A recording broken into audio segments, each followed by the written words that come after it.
Nous allons débuter notre commission. Mes chers collègues, nous examinons aujourd'hui 3 propositions de loi inscrites par le groupe écologiste et social à sa journée réservée du 4 février.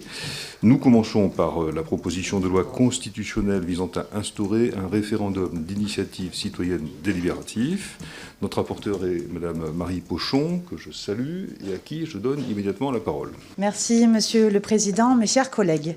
La souveraineté nationale appartient au peuple qui l'exerce par ses représentants et par la voie du référendum. Cette affirmation, vous la connaissez toutes et tous. Elle est inscrite à l'article 3 de la Constitution du 4 octobre 1958. Elle se présente comme un écho à l'article 6 de la Déclaration des droits de l'homme et du citoyen de 1789, qui précisait déjà que la loi est l'expression de la volonté générale et que tous les citoyens ont le droit de concourir personnellement ou par leurs représentants à sa formation. Qu'est-il advenu en pratique de ces affirmations? Une promesse non tenue. Le choix formulé par le pouvoir constituant de 1958 d'un équilibre entre démocratie représentative et démocratie directe a été mis à mal au profit d'un système représentatif qui n'offre au peuple, en guise de respiration démocratique, que les élections. Dans la pratique institutionnelle, la démocratie directe a été marginalisée, contenue, redoutée. Le recours au référendum est demeuré exceptionnel et toujours subordonné à la volonté des gouvernants quand les résultats leur convenaient, et les grands choix collectifs n'ont que très rarement été ceux du peuple souverain, mais bien souvent de leurs élus, sans lui ou contre lui. Les rares initiatives de concertation n'ont malheureusement pas été de nature à retisser la confiance entre citoyens et élus, que ce soit lors de mobilisations massives contre des textes de loi que l'on passe en force, lors de conventions citoyennes auxquelles on appose sans filtre, ou même quand on convoqua un grand débat national qui devint, avec la collecte des cahiers de doléances dans les mairies, la plus grande consultation en expression libre de notre histoire depuis la Révolution française et qu'on n'en fit absolument rien.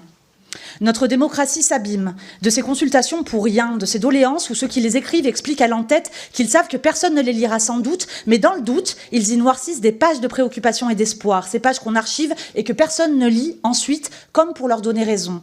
Et nos dysfonctionnements démocratiques leur donnent raison, avec ces élections où l'on vote bien plus souvent contre que pour, quand on vote encore. Les plus de 30 49.3 utilisés depuis 2022, ces 300 ordonnances depuis 2017, le référendum de 2005, le dernier organisé dans notre pays, trahi par la suite. Les mobilisations contre la réforme des retraites passées en force. Les législatives de 2024 dont on ignore les résultats là-haut. Des décisions qui sont vécues par beaucoup comme imposées par des gens qui ne leur ressemblent pas et qui les méprisent. À tout cela, vous me direz que j'exagère, que nous sommes représentatifs et légitimes. Toutes et tous ici pour décider au nom du peuple et que nous portons ses aspirations. À vous, ma question est celle-ci. Dans toutes les mobilisations citoyennes récentes, la première des revendications était démocratique et c'était celle du RIC. Comment peut-on être aussi indifférent à cette demande de démocratie? La défiance des citoyens envers la politique en général et les institutions en particulier est documentée. En 2025, selon le Cevipof, seuls 26% des Français déclaraient avoir encore confiance dans la politique. La confiance dans l'Assemblée nationale atteignait quant à elle un niveau historiquement bas de 24%, comparable à celui observé au plus fort de la crise des Gilets jaunes. C'est dans ce contexte que s'inscrit la proposition de loi constitutionnelle qui vous est soumise. Elle part d'un constat simple. L'envie des citoyens de participer au débat national est réelle. Elle y apporte une réponse simple. Permettre aux citoyens d'initier et d'approuver des réformes à tous les échelons, constituants, législatifs, local.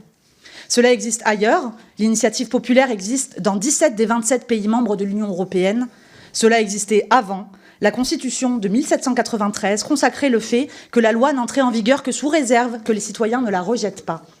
Ce choix repose sur l'idée que la démocratie ne se renforce pas en tenant le peuple à distance, mais en lui faisant confiance. J'insiste sur un point qui me semble fondamental dans notre compréhension de l'objet qui nous rassemble aujourd'hui. Nous, représentants, ne devons pas avoir peur du peuple dans le travail législatif que nous menons justement en son nom. Nous pouvons concevoir un système vertueux dans lequel les citoyens amèneront des initiatives de grand intérêt, qui parfois aboutiront, parfois seront rejetées. Tout comme nos initiatives par ailleurs, j'espère que ce ne sera pas le cas aujourd'hui.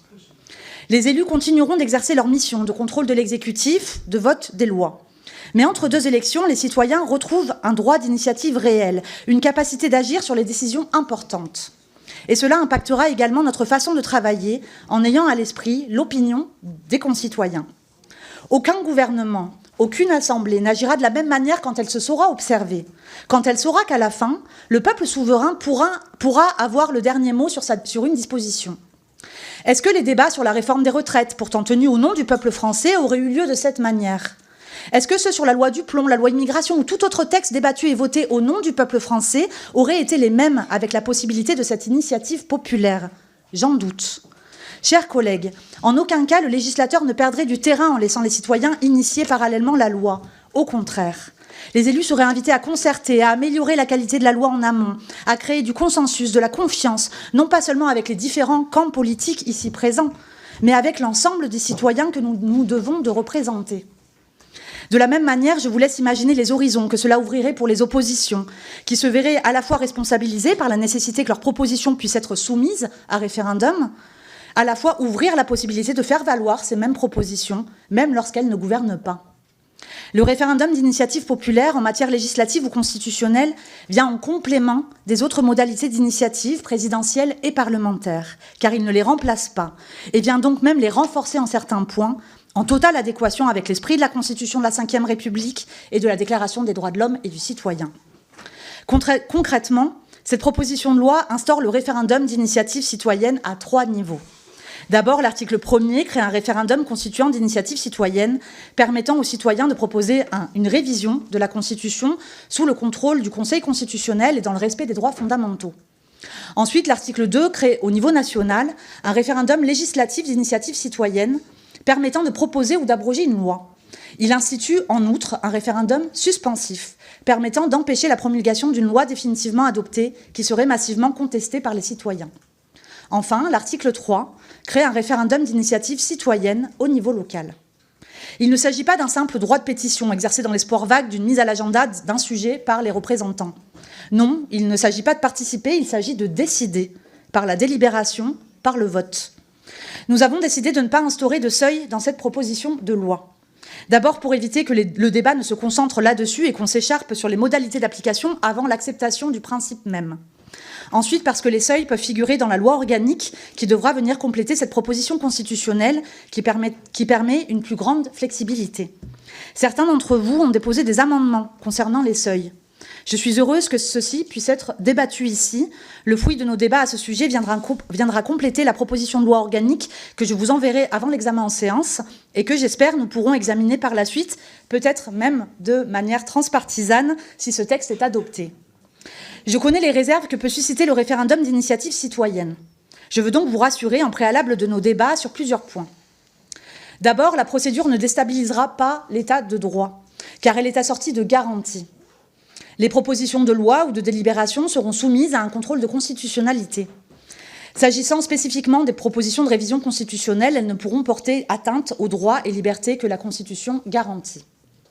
Ensuite, la procédure retenue permet de contrer l'argument du danger que représenterait le référendum face à des sujets d'une trop grande complexité. En effet, les propositions devront porter sur un objet unique.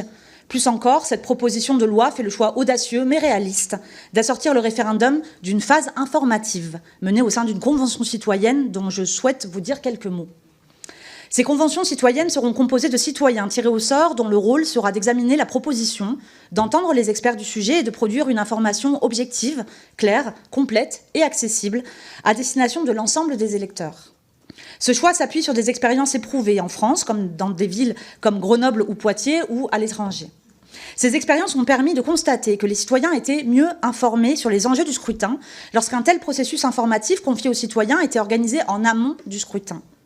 Au niveau national aussi, les conventions citoyennes ont fait leurs preuves avec des conclusions étayées et particulièrement éclairantes, même si elles ont, dans les faits, été peu suivies des faits. C'est la possibilité, dans un pays polarisé comme le nôtre, de dépersonnaliser le débat, d'instaurer des lignes de clivage moins partisanes. Cette proposition associe les citoyens à chaque étape de l'adoption de la réforme, au stade de l'initiative, au stade de la production d'une information claire sur le sujet, puis au stade de l'approbation par l'organisation du référendum. Le dispositif ainsi proposé est original, mais raisonnable. Car oui, il est raisonnable de penser que le référendum d'initiative citoyenne que nous proposons n'affaiblira pas la démocratie représentative. Au contraire, il l'enrichira, il la complétera, et il pacifiera le rapport de nos concitoyens à nos institutions. Loin de s'opposer aux représentants, il donne un pouvoir de codécision au peuple et permet de nouer et conserver le dialogue au-delà des élections. Il permet de répondre à la question « à la fin, qui a le dernier mot ?» Je vous propose que dans certains cas, ce soit le peuple souverain. Mes chers collègues, cette proposition ne résoudra pas à elle seule la crise démocratique que traverse notre pays. Mais elle constitue une première étape pour restaurer la confiance et transformer une colère démocratique persistante en capacité collective d'agir. Je formule ainsi le souhait que vous adoptiez cette proposition. Merci Madame la rapporteure. Nous en passons à l'expression des orateurs des différents groupes. Madame Sophie Blanc pour 4 minutes et le Rassemblement national. Merci Monsieur le Président, Madame la rapporteure, mes chers collègues. Le Rassemblement national a toujours défendu le recours au référendum comme un instrument essentiel de souveraineté populaire. Nous considérons que la démocratie repose à la fois sur la représentation nationale et sur la possibilité, dans certains cas, d'une expression directe du peuple sur les choix fondamentaux qui engagent la nation. Toutefois, défendre le référendum ne signifie pas accepter n'importe quel dispositif, ni confondre participation citoyenne et affaiblissement institutionnel. Or, le texte qui nous est soumis aujourd'hui ne renforce pas la démocratie directe, il met en place un système tout à la fois complexe et profondément déséquilibré.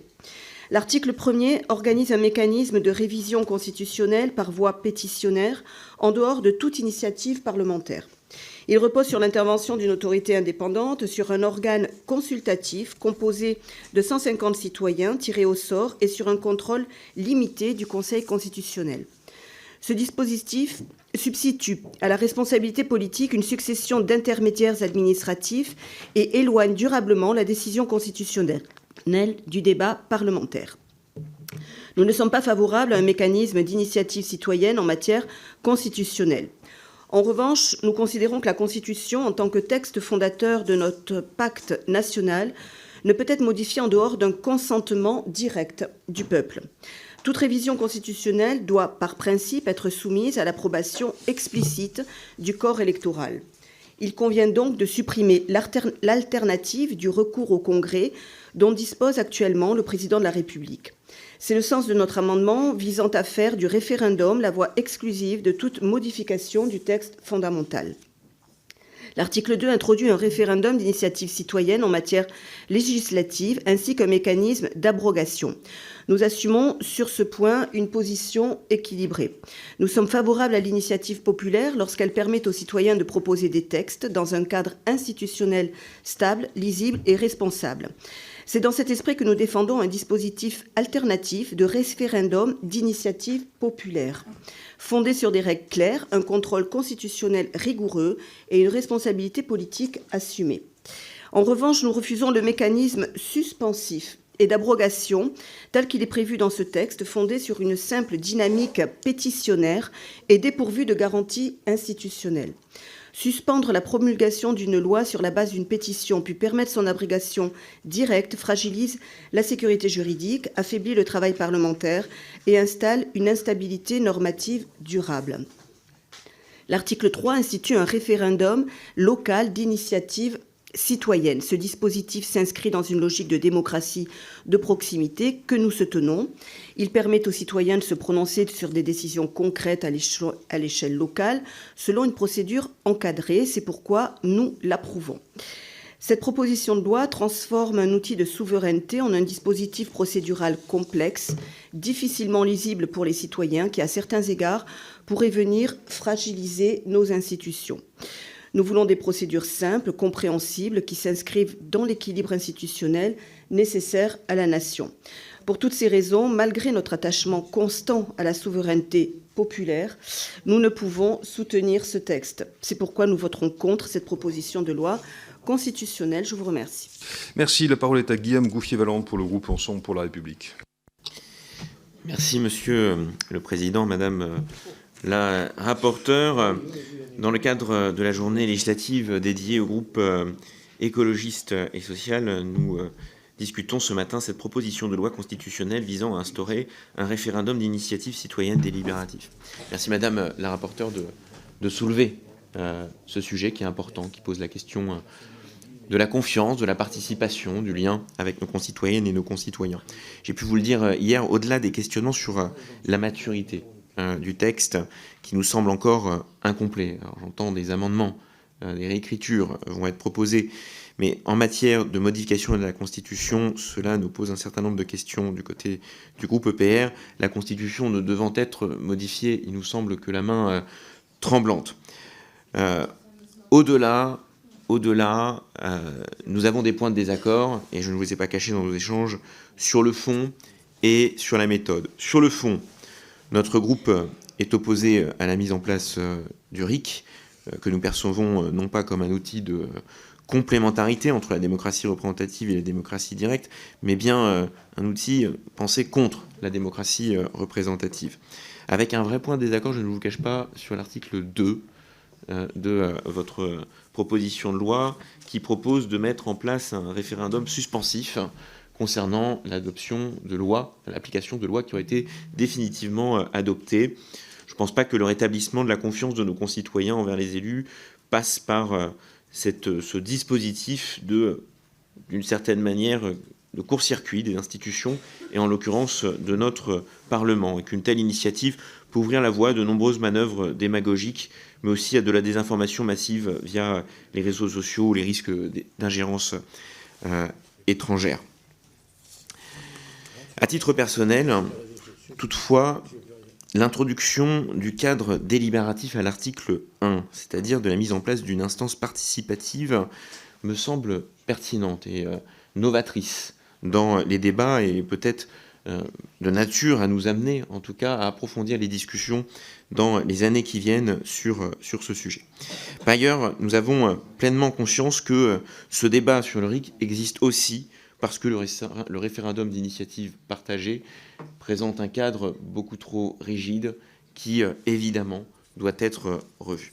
Au-delà de ces points de désaccord, nous avons un point de désaccord sur la méthode, parce que si nous sommes convaincus que le renforcement de la confiance et de la participation de nos concitoyennes et de nos concitoyens passe par une réforme de la Constitution, nous pensons que cette réforme doit être globale et aborder aussi bien les points de représentation de nos concitoyennes et de nos concitoyens, notamment quel type de scrutin, que sur les points de rééquilibrage entre les différents pouvoirs, et notamment le renforcement du pouvoir législatif, que sur l'approfondissement de la modernisation des pratiques, et notamment de continuer à aller plus en avant sur le non-cumul des mandats dans le temps, disposition que nous avions portée dans le cadre de la réforme constitutionnelle de 2018, non aboutie. Pour l'ensemble de ces raisons, nous serons opposés à ce texte. Merci. La parole est à Thomas Porte pour la France Insoumise. Merci, Monsieur le Président, Madame la rapporteure. En 2005, le peuple français votait non à 55% contre le traité constitutionnel européen. 2 ans plus tard, le président Sarkozy balayait cette volonté populaire d'un revers de main, signant dans le dos des Français le traité de Lisbonne en 2007. C'est le dernier référendum qu'a connu la France. 20 ans plus tard, seul un quart des citoyens, vous l'avez dit, ont encore confiance dans la politique. En Europe, ce degré de défiance du peuple envers nos institutions est une spécificité française. En réalité, une création macroniste. Dès 2018, la répression du mouvement populaire des Gilets jaunes est brutale et massive. 350 blessés, 30 éborgnés, 6 mains arrachées. Il et elle demandaient notamment plus de démocratie directe. Pour pallier à l'impopularité de cette violence, Macron et ses amis inventent le grand débat. Des milliers de comités citoyens jouent le jeu et formulent des vœux, des demandes, des protestations. Le roi Macron n'y donnera jamais suite. 2019, nouvelle arnaque. Macron fait travailler 150 citoyens représentatifs de la population pendant des mois sur la Convention citoyenne pour le climat. Il formule des propositions. 90% des conclusions seront tout simplement écartées par la Macronie. Un homme décide seul contre tous. Le mouvement massif de 2023, qui a vu défiler plus de 3 millions de personnes dans les rues contre la retraite à 64 ans, achève d'illustrer la vision macroniste de la démocratie. Contre la colère sociale, la répression policière et la dérive autoritaire. Pas de vote à l'Assemblée nationale. 90% de la population contre et l'ensemble des syndicats. Pourtant, le gouvernement passe en force sur la réforme des retraites.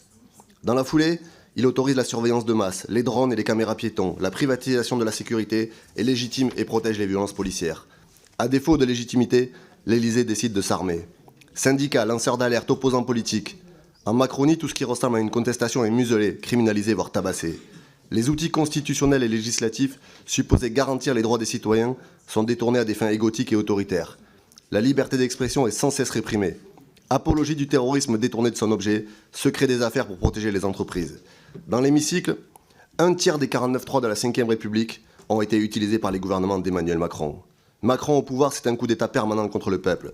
Battu 3 fois dans les urnes, Macron décide de tout et il est plus seul que jamais. Pourtant, le peuple s'exprime, il propose, il veut décider. Lors du grand débat de 2019, les citoyens avaient formulé 20 000 propositions.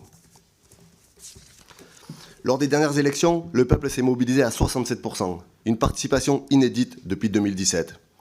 Même sous la politique de la matraque, des milliers de manifestants ont protesté contre les méga-bassines en Seine-Soline et contre l'engloutissement des arbres sous le bitume de la 69.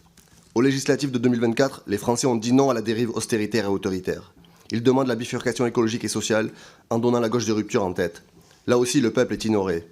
La Ve République est à bout de souffle. 63% des Français veulent aujourd'hui une nouvelle constitution. La République, c'est le peuple qui décide. Trahir sans arrêt par la Macronie, ce peuple doit pouvoir parler par lui-même. C'est ce que propose le référendum d'initiative citoyenne dont il est question aujourd'hui. La France insoumise le défend depuis 2019.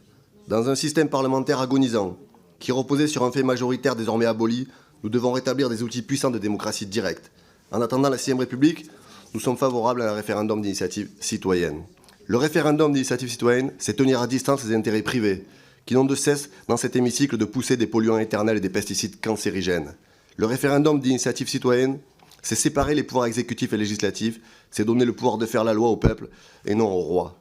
Nous serons en soutien de ce texte, sous réserve qu'il ne modifie pas le rôle du Conseil constitutionnel pour lui donner une compétence sur l'exercice du pouvoir constituant par le peuple.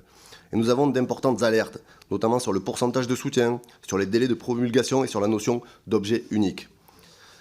Un mot, les tyrans se sentent grands parce qu'ils voient le peuple à genoux, dirait la Boétie. Mais le peuple est debout. Le RIC, c'est l'outil démocratique qui lui rend sa voix et rassoit Emmanuel Macron à sa place. Merci. Marc Pénat pour le groupe socialiste et apparenté. Oui, merci Monsieur le Président, Madame la rapporteure, chers collègues. La démocratie ne consiste pas à mettre épisodiquement un bulletin dans une case, elle est action continuelle du citoyen. Pierre Mendès France, que j'aime citer aujourd'hui, nous rappelait ainsi une évidence que notre époque a longtemps ignorée avec la Ve République. La proposition de loi constitutionnelle que nous examinons part d'un constat simple mais grave. Le lien de confiance entre les citoyens et leurs représentants s'est fragilisé. Beaucoup ont le sentiment de parler sans jamais être écoutés, de voter sans jamais peser, de s'exprimer, de manifester sans jamais être associés. Face à cette crise démocratique, deux écueils existent. Le premier serait l'immobilisme, considérer que nos institutions, parce qu'elles ont une histoire et une stabilité, ne devraient jamais évoluer. Ce serait, selon moi, une grave faute que tout juriste, au-delà de tout politique, comprend aisément. Le second serait la tentation d'une démocratie purement plébiscitaire, qui mettrait en concurrence permanente représentants et représentés, et ferait primer l'émotion du moment sur la délibération collective et la protection des droits fondamentaux. La proposition qui nous est soumise cherche précisément une voie de passage entre ces deux impasses et je salue l'initiative de fond de cette proposition. Ce référendum d'initiative citoyenne est délibératif. Il ne s'agit donc pas d'un mécanisme de contournement du Parlement, mais d'un dispositif qui organise en amont la confrontation d'arguments grâce à une assemblée citoyenne tirée au sort. La démocratie directe ne vient pas se substituer à la démocratie représentative, elle vient l'éclairer, la compléter, parfois peut-être d'ailleurs la bousculer, mais toujours dans un cadre constitutionnel garanti. Plusieurs interventions l'ont déjà exprimé. Pour autant, notre groupe souhaite formuler une vigilance. Le déclenchement du RIC repose sur des seuils de soutien citoyen qui seront fixés, dites-vous, par une loi organique ultérieure. Cela signifie qu'une majorité parlementaire future pourra, selon son bon vouloir, rendre l'outil inopérant ou excessivement facile à mobiliser. Nous aurions préféré que ces équilibres essentiels soient davantage sécurisés. Mais cette réserve ne doit pas masquer l'essentiel. Ce texte reconnaît que la participation citoyenne ne peut plus être cantonnée aux seules échéances électorales. Il affirme que la souveraineté populaire peut aussi s'exprimer dans et par l'initiative des citoyens, à condition, bien entendu, d'être encadrée, informée et surtout, et avant tout, respectueuse de l'état de droit. Nous ne voyons pas dans ce mécanisme une défiance envers le Parlement. Nous y voyons au contraire une manière de retisser le lien entre la société et ses représentants et de redonner un souffle à notre démocratie représentative. Pour toutes ces raisons, le groupe socialiste et apparenté votera en faveur de cette proposition de loi constitutionnelle qu'il soutient sans ambiguïté. Parce que faire confiance aux citoyens, ce n'est pas affaiblir la République. C'est au contraire la faire vivre. Je vous remercie. Merci beaucoup. La parole est à Elisabeth Demestre pour le groupe Droite républicaine. Merci, Monsieur le Président, Madame la rapporteure, mes chers collègues. La proposition de loi qui nous est soumise aujourd'hui reflète une aspiration légitime, renforcer la participation des citoyens à la vie démocratique. Personne ne peut nier la crise de confiance qui traverse nos institutions. Les chiffres sont là. 74% des Français estiment que les institutions ne les écoutent pas. Et l'abstention record aux dernières législatives en témoigne. Oui, la participation citoyenne doit être renforcée, encouragée, approfondie. Mais reconnaître ce diagnostic ne signifie pas accepter n'importe quel remède. Et l'outil qui nous est proposé aujourd'hui n'est pas le bon. Ce texte part d'une idée séduisante en apparence, redonner directement la parole au peuple. Mais en réalité, il opère une rupture profonde et dangereuse avec l'équilibre de nos institutions. Il ne complète pas la démocratie représentative, il la contourne, il l'affaiblit, il la marginalise. Le Parlement n'est pas un obstacle à la démocratie, il en est un pilier. Et c'est ici que se confrontent les points de vue, que s'évaluent les conséquences juridiques, financières, sociales des décisions, que s'amendent et se corrigent les textes. Remplacer ce travail de délibération par une mécanique référendaire permanente, c'est transformer la loi en produit d'arbitrage binaire, souvent sous l'empire de l'émotion, parfois sous la pression de minorités très mobilisées. Car ne nous trompons pas, l'initiative citoyenne n'est pas toujours l'expression sereine et majoritaire de l'intérêt général. Par exemple, en Suisse ou en Californie, ces dispositifs ont conduit à des situations où des minorités organisées ont imposé des normes à l'ensemble de la population, parfois avec des conséquences économiques ou juridiques lourdes. On risque moins d'éclairer le débat public que de le simplifier à l'extrême, voire de le radicaliser. Il y a aussi une question essentielle de responsabilité. Décider dans une démocratie, ce n'est pas seulement trancher, c'est assumer les conséquences. Les élus rendent des comptes. Ils portent la responsabilité budgétaire, juridique, politique de leur choix. Le dispositif proposé permet d'adopter ou d'abroger des lois sans que ceux qui en sont à l'initiative aient à en assumer les effets. Décider sans responsabilité, ce n'est pas un progrès démocratique. Enfin, cette réforme remet en cause l'équilibre même de la Ve République en faisant du référendum non plus un outil exceptionnel d'arbitrage, mais un mode ordinaire de production de la norme. C'est une transformation profonde de notre régime qui affaiblit le Parlement sans garantir une meilleure qualité démocratique. Oui, nous devons aller vers plus de participation citoyenne. Oui, nous devons mieux associer les Français aux décisions publiques. Mais cela passe par plus de transparence, plus de débat, plus d'évaluation, plus de proximité, et non pas par la mise à l'écart de la représentation nationale. Pour toutes ces raisons, fidèle à une conception exigeante, responsable et équilibrée de la démocratie et de notre Ve République, le groupe de la droite républicaine votera contre ce texte. Merci. La parole est à Hendrik Davy pour le groupe écologiste et social. Merci, Monsieur le Président, Madame la rapporteure et chers collègues. Alors, c'est un plaisir de siéger aujourd'hui en commission des lois pour défendre l'excellente proposition de ma collègue Marie Pochon sur le référendum d'initiative citoyenne. Rappelons-nous, entre novembre 2018 et janvier 2019, le mouvement des Gilets jaunes, parti d'une protestation contre les taxes sur le carburant, a abouti à une profonde remise en question de la Ve République. Et le référendum d'initiative citoyenne était de loin la mesure la plus emblématique de citoyens qui exigeaient une plus grande participation à la vie démocratique. Alors, lorsque la souveraineté populaire se réduit au seul moment électoral, la démocratie se vide progressivement de sa substance, ça a déjà été dit. Mais la crise démocratique est d'autant plus forte aujourd'hui que les expressions de la majorité ne sont pas respectées. Alors je pense d'abord et avant tout au référendum de 2005, où le non l'a largement emporté. Moi-même, j'avais fait campagne activement pour le non. Nous avons largement gagné. L'expression populaire était nette. Mais notre vote a été bafoué par Nicolas Sarkozy, qui a entériné le traité de Lisbonne par un vote au Congrès et sans référendum. Je pense aussi évidemment à la réforme des retraites. Les syndicats étaient tous contre. Des millions de personnes ont défilé dans la rue, semaine après semaine. Près de 80% des actifs étaient opposés, mais ils n'ont pas été écoutés par le gouvernement, qui a imposé un texte sans en toucher une seule virgule. Et encore aujourd'hui, on nous demande de nous satisfaire d'un décalage de la réforme. Alors je pense aussi évidemment à la dissolution, ça a été dit. Même quand le peuple est invité à voter, le résultat des élections n'est pas respecté.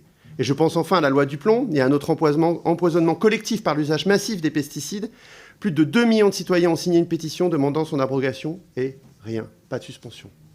Pourtant, notre Constitution affirme dans son article 3 que la souveraineté nationale appartient au peuple, qu'il exerce par ses représentants, mais aussi par la voie du référendum. Cette promesse constitutionnelle semble bien inachevée et le gouffre se creuse donc entre gouvernants et gouvernés. Nous devons mettre fin à cette défiance qui s'installe et donc redonner du pouvoir politique aux citoyennes et aux citoyens. Alors c'est l'objet de cette proposition de loi constitutionnelle de Marie Pochon et du groupe écologiste et social. Son objectif est clair, rendre effectif le droit des citoyens à intervenir directement dans la décision publique à l'échelle nationale comme à l'échelle locale par l'instauration d'un référendum d'initiative citoyenne. C'est une proposition très complète puisque c'est un RIC à la fois délibératif, et c'est très important, mais aussi un RIC suspensif constitutionnel et qui encadre des possibilités de RIC locaux. Alors, avec ce RIC, il ne s'agit ni de contester la légitimité du Parlement, ni d'opposer démocratie directe et démocratie représentative, mais bien de les articuler pour retisser la confiance. Alors, le référendum d'initiative partagée a été créé en ce sens en 2008, mais il ne répond pas aux attentes. Et ses conditions, notamment de déclenchement, sont telles qu'il est inopérant. Alors, de plus, si les expériences de démocratie participative se sont multipliées, elles n'ont jamais réussi à restaurer la confiance. Pourquoi ? Le grand débat n'a pas été restitué comme promis. Les conclusions de la Convention citoyenne pour le climat n'ont pas été mises en œuvre. Et à chaque fois, le débat démocratique a été instrumentalisé comme si la participation citoyenne n'était qu'un outil de communication. C'est pour cette raison que moi-même, j'ai déposé une proposition de loi constitutionnelle sur l'organisation des conventions citoyennes. Et c'est aussi pour cette raison que je défends la proposition de Marie Pochon, parce que ça a été démontré dans de nombreux pays, comme la Suisse, l'Uruguay, mais la liste est longue. Le RIC a démontré son efficacité. Alors en France aussi, on a déjà des initiatives locales, que ce soit à Poitiers ou Grenoble, qui permettent la médiation entre élus, administration et habitants, ou alors la mise en œuvre de projets qui étaient initialement absents des programmes des partis, mais qui finalement répondent à des besoins réels.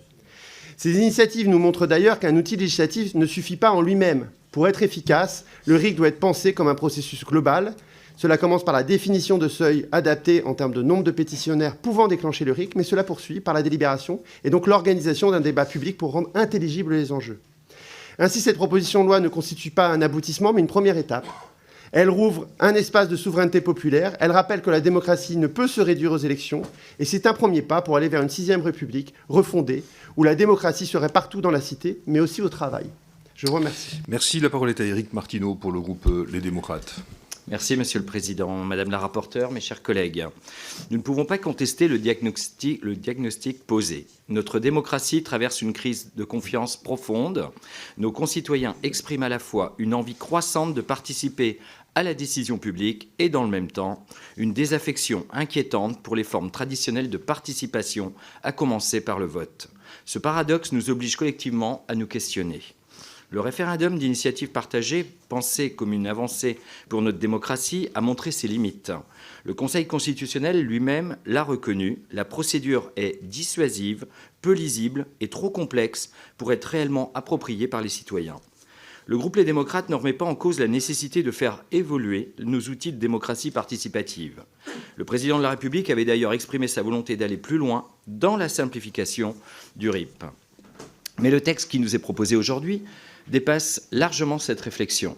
Il ne s'agit plus d'améliorer un dispositif existant, mais d'opérer un basculement profond de notre architecture institutionnelle sans garantie suffisante. Cette proposition introduit une logique de remise en cause permanente de la décision publique. En permettant de suspendre une loi immédiatement après son adoption, sans délai de carence, fragilise le travail parlementaire et installe une instabilité juridique continue.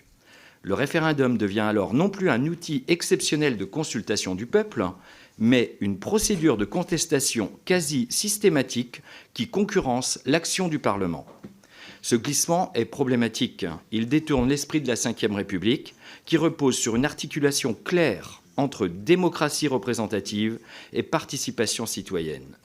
Transformer des choix complexes en questions binaires, c'est prendre le risque de décisions mal éclairées et d'un affaiblissement durable de l'action publique.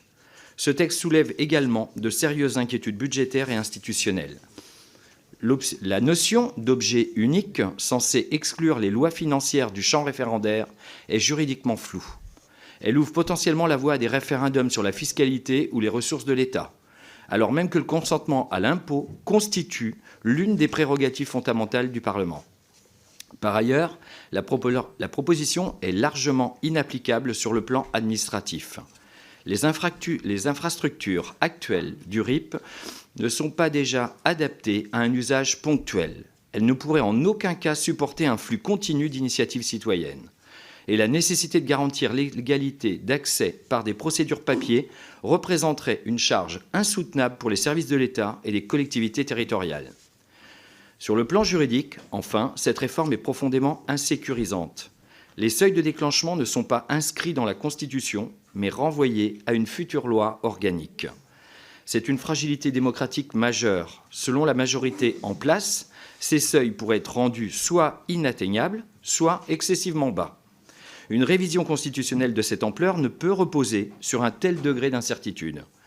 Oui, la participation citoyenne doit être renforcée, mais elle ne peut se construire au détriment de la lisibilité démocratique, de la responsabilité politique et de l'efficacité de l'action publique.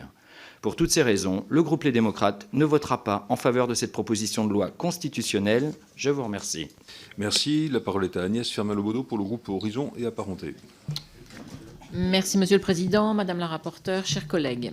Depuis qu'il est titulaire de la souveraineté nationale, le peuple français l'a toujours exercé sous la forme représentative. Dès 1789, en effet, la Déclaration des droits de l'homme et du citoyen consacre la démocratie représentative comme modèle, en affirmant que tous les citoyens ont droit de concourir personnellement ou par leurs représentants à sa formation. Depuis, si les intitulés de nos chambres parlementaires ont varié au fil des régimes, l'organisation demeure inchangée. Le peuple élit ses représentants. 3 siècles plus tard, notre démocratie représentative est en crise. Un regard lucide sur la situation actuelle nous pousse en effet à reconnaître que sa pratique a contribué à son essoufflement. De nombreuses études témoignent ainsi la baisse continue de la confiance accordée par les Français aux institutions de la démocratie représentative. Ainsi, dans son dernier baromètre de la confiance politique 2025, le Cevipof révélait un taux historiquement bas de la confiance dans l'Assemblée nationale avec 24% de confiance. Le constat est donc clair, mais les solutions le sont moins. La présente proposition de loi constitutionnelle vise à répondre à cette situation en créant plusieurs référendums d'initiative citoyenne. Un référendum constitutionnel, mais aussi un référendum législatif et un référendum local. Le groupe Horizon et Indépendants ne soutient pas cette proposition de loi constitutionnelle pour plusieurs raisons.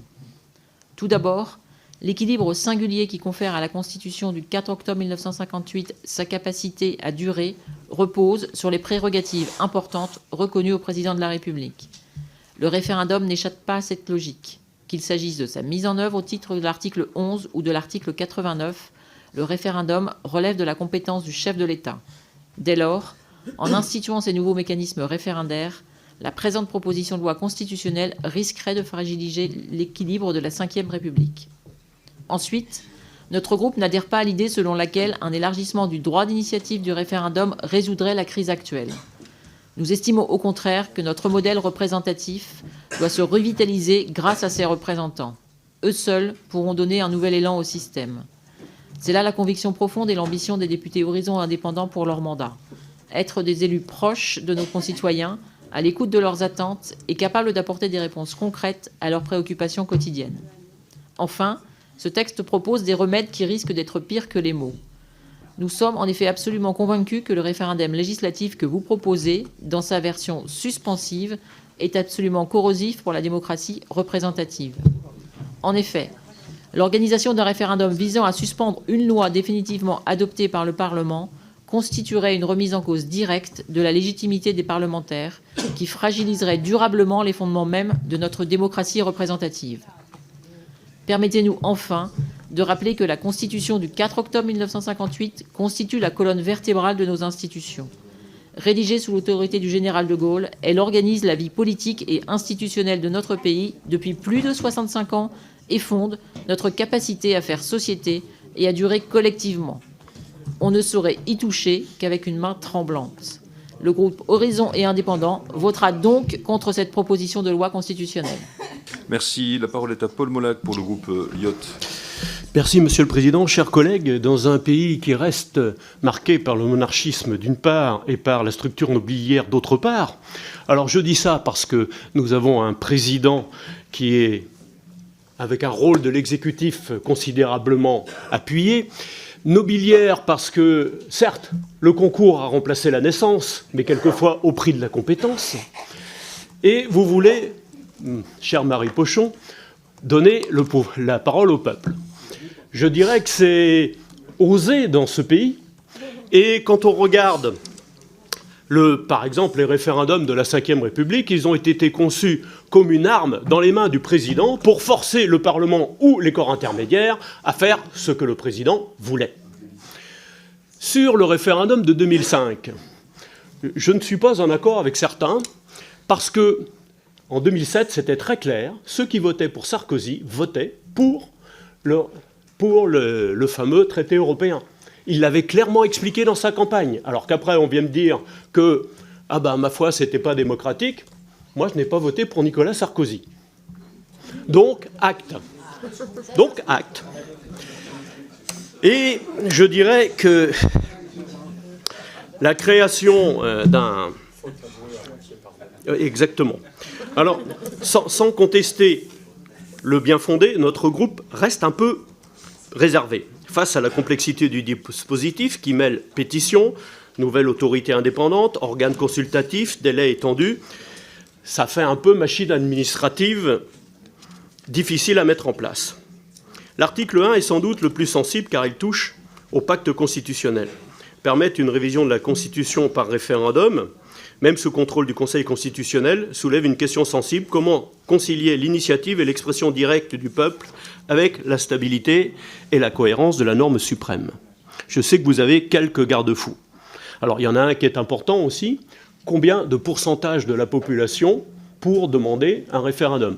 Ça, je crois que c'est très important. Le RIP met la barre à 10%. C'est effectivement beaucoup.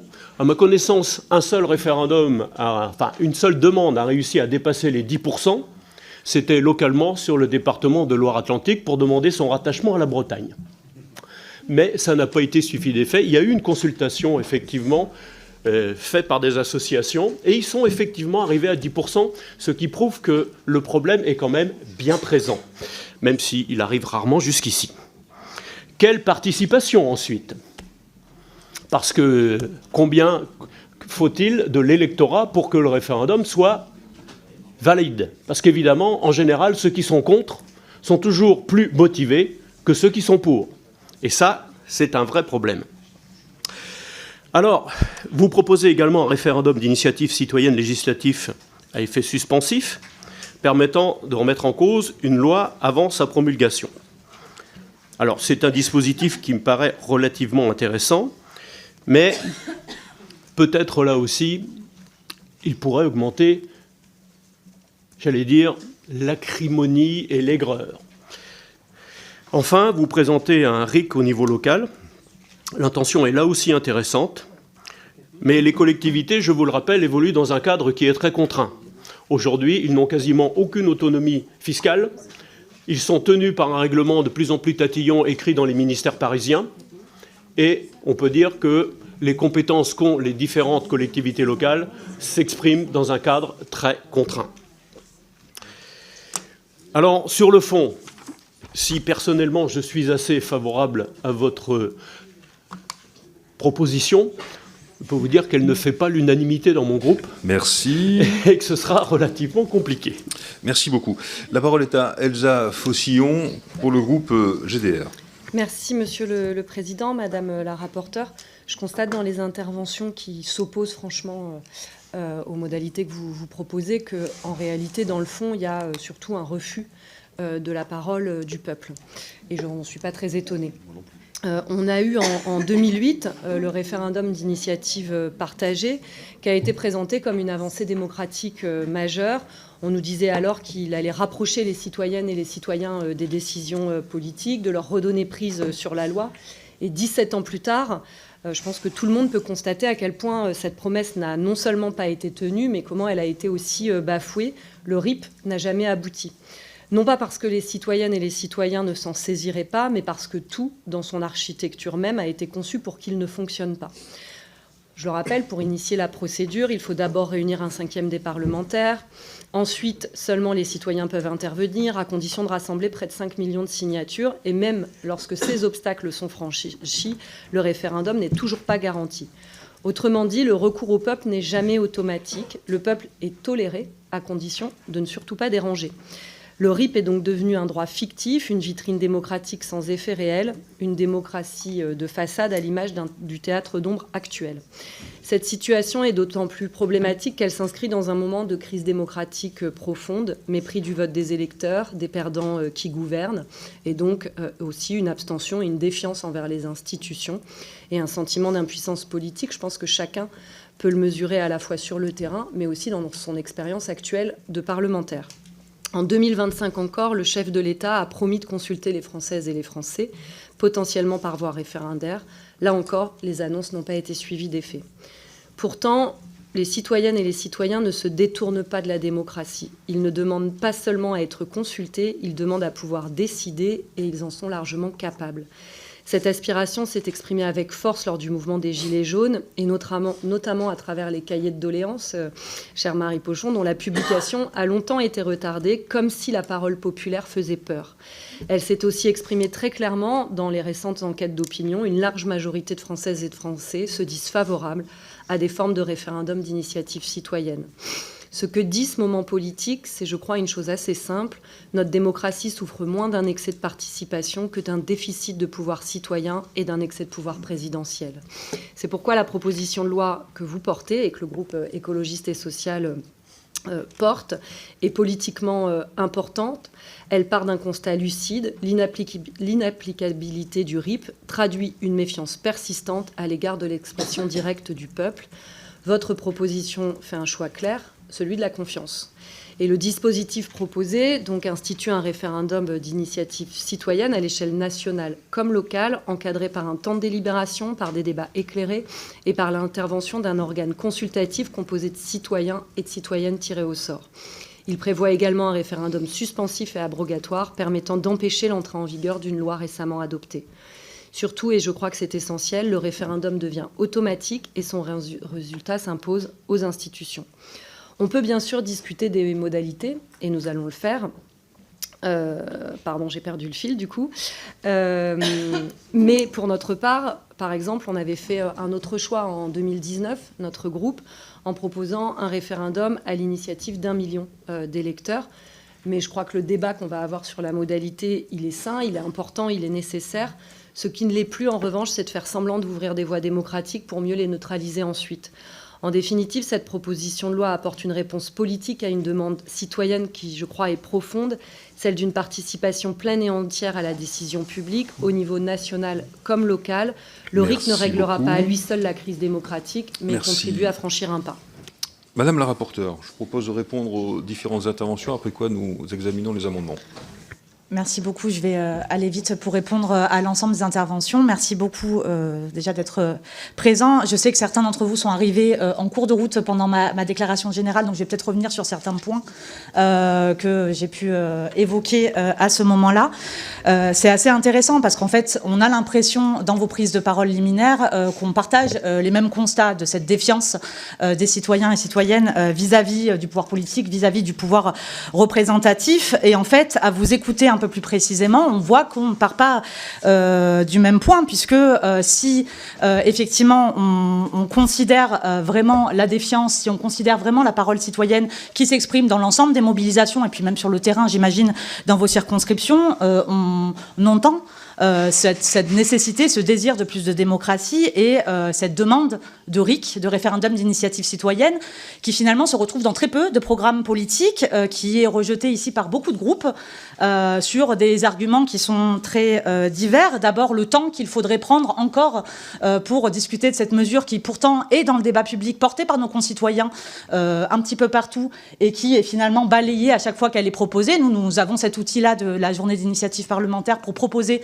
cet outil. Nous n'attendons qu'une chose, c'est qu'effectivement le gouvernement puisse le proposer, qu'on puisse avoir des débats sur une réforme globale de nos institutions pour justement permettre un renforcement démocratique plutôt que de le balayer et de toujours le renvoyer à plus tard. De la même manière, certains d'entre vous ont usé de l'argument de l'instabilité que cela pourrait provoquer. Je crois que c'est mal analysé la situation dans laquelle nous sommes, avec plus de 3 gouvernements en un an, une dissolution l'an passé, et puis une forme quand même d'instabilité parlementaire dont nous sommes toutes et tous au courant, je crois.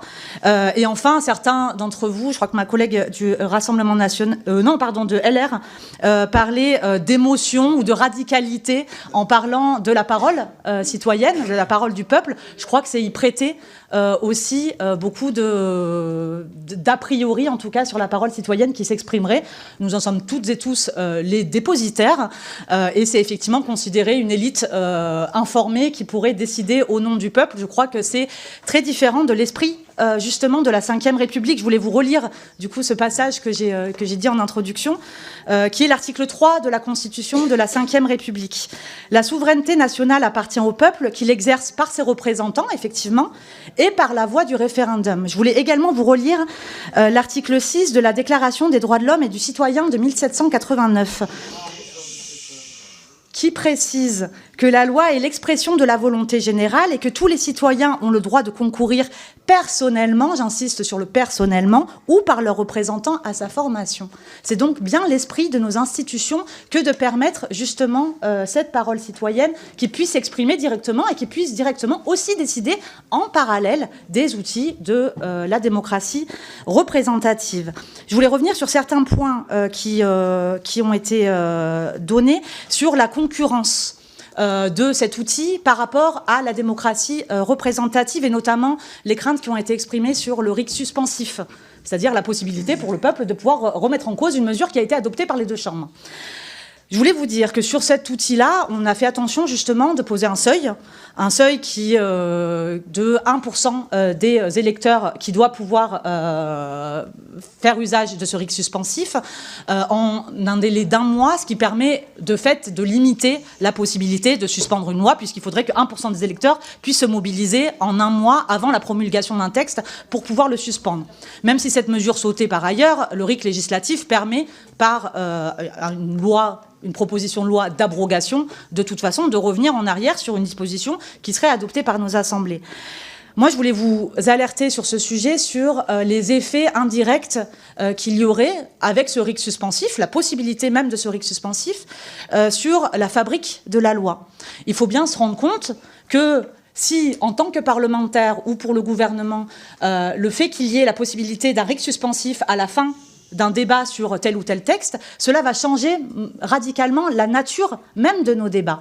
Les textes que nous proposerons dans cette Assemblée seront de fait bien plus préparés en amont, bien plus qualitatifs, bien plus concertés avec nos concitoyennes et nos concitoyens, si nous savons que l'initiative populaire peut advenir.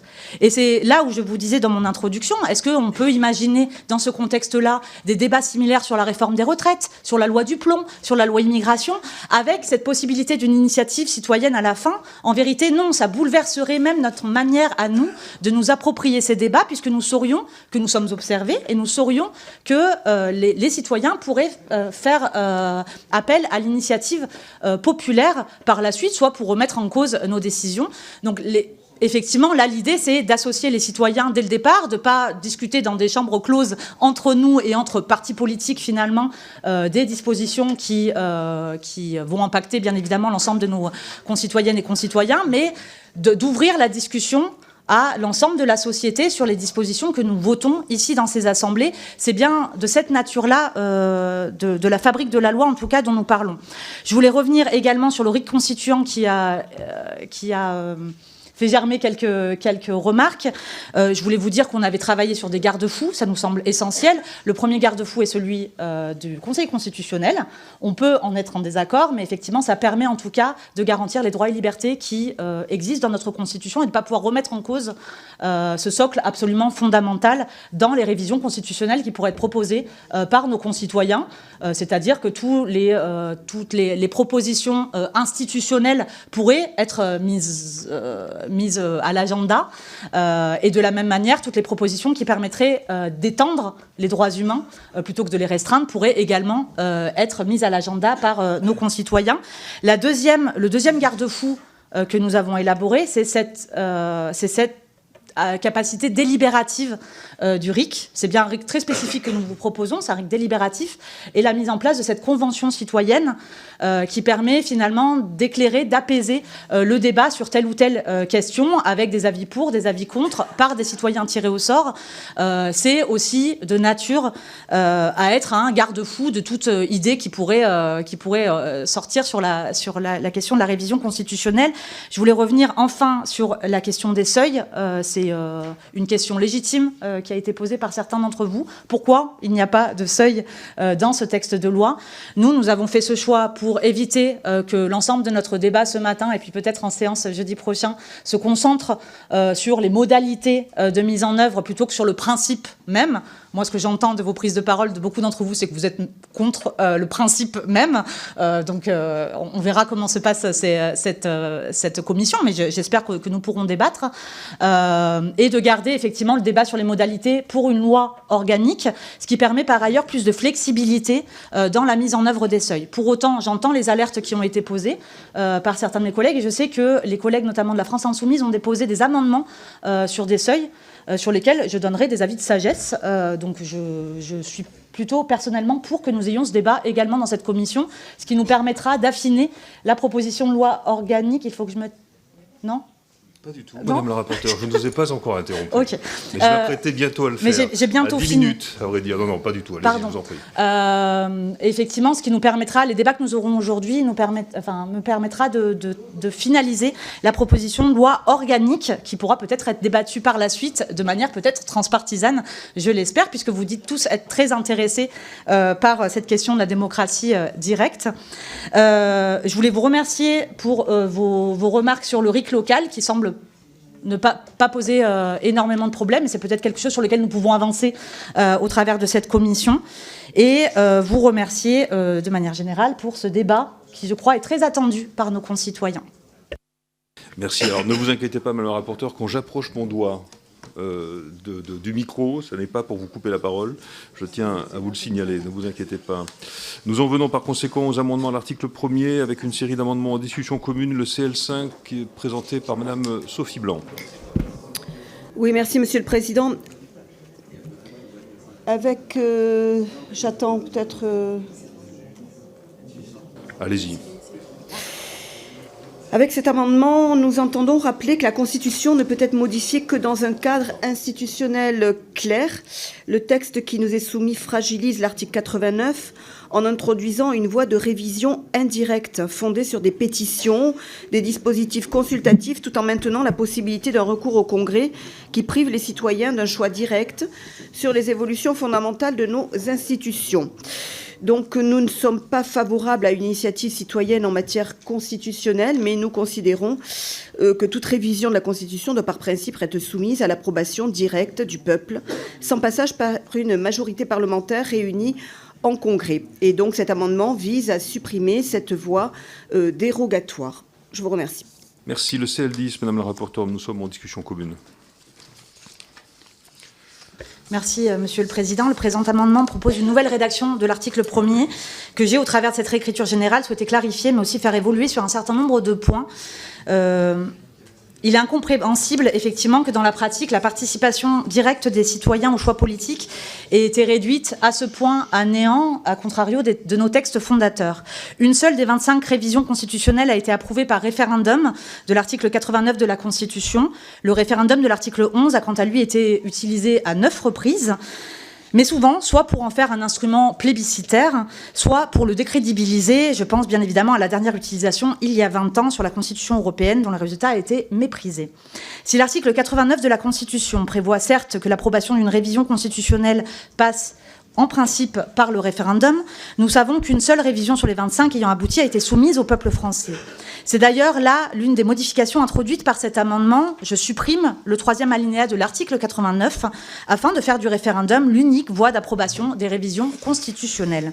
Mais l'approbation populaire ne suffit pas. Parce que la Constitution est au fondement de notre pacte social, les citoyens doivent pouvoir se l'approprier. Oui, cet article assume de redonner sa place à l'initiative populaire en matière de modification constitutionnelle, en parallèle des initiatives présidentielles et parlementaires, en totale adéquation avec l'esprit de la Ve République. Mais parce que la Constitution est un texte primordial pour la protection des droits, j'ai aussi jugé préférable d'encadrer cette initiative par divers dispositifs que j'ai affinés au travers des auditions préparatoires à ce texte. D'abord, il propose la tenue d'une convention citoyenne permettant de délivrer une information claire et fiable sur les enjeux du scrutin lors du débat public sur la proposition. Pour tenir compte des auditions que j'ai menées, j'ai décidé de réduire le nombre de citoyens appelés à siéger dans cette convention citoyenne. Ce nombre passe donc de 150 à 50 personnes dans l'amendement, ce qui semble correspondre à ce qui se pratique dans les autres pays où est mise en place l'initiative populaire. Je précise également dans cette réécriture que la loi organique pourra prévoir le dépôt par un collectif de citoyens plutôt que par un individu isolé, comme c'est le cas en Suisse, ce qui permet par ailleurs des propositions plus réfléchies en amont. Dès son dépôt, le texte exige un contrôle par le Conseil constitutionnel des dispositions soumises par la voie populaire, tenant au respect des droits et libertés que la Constitution garantit. Ainsi, la proposition de révision d'initiative citoyenne pourra porter sur les aspects institutionnels, par exemple la suppression de l'article 49.3. Elle pourra aussi viser à introduire de nouveaux droits ou aller plus loin dans leur consécration, par exemple le droit à l'eau, mais pas remettre en cause des droits actuellement reconnus par la Constitution. Ce n'est qu'une fois déclaré conforme aux principes que je viens d'évoquer que la proposition entrera dans la phase de recueil des soutiens. Enfin, si le seuil de signature à atteindre sera fixé par une loi organique, compte tenu de l'importance du texte constitutionnel, j'ai prévu une dernière garantie en fixant un quorum. Les votes favorables devront représenter 35% du corps électoral afin d'aboutir à l'entrée en vigueur de la révision. Cet amendement de rédaction globale permet également de préciser de manière rédactionnelle le cheminement de l'initiative. Chers collègues, le référendum constituant d'initiative citoyenne ne réglera pas la crise de confiance dans notre système démocratique, mais je suis persuadée que nous avons tout à gagner à l'instaurer et qu'il aura un effet vertueux tant sur le lien de confiance entre le peuple et les représentants que sur la qualité du travail normatif des représentants et à inscrire ce principe dans la Constitution. En conclusion, je vous invite à adopter cet amendement de rédaction globale et je ne sais pas si je dois donner mon opinion aussi sur l'amendement de Madame Blanc. Allez-y.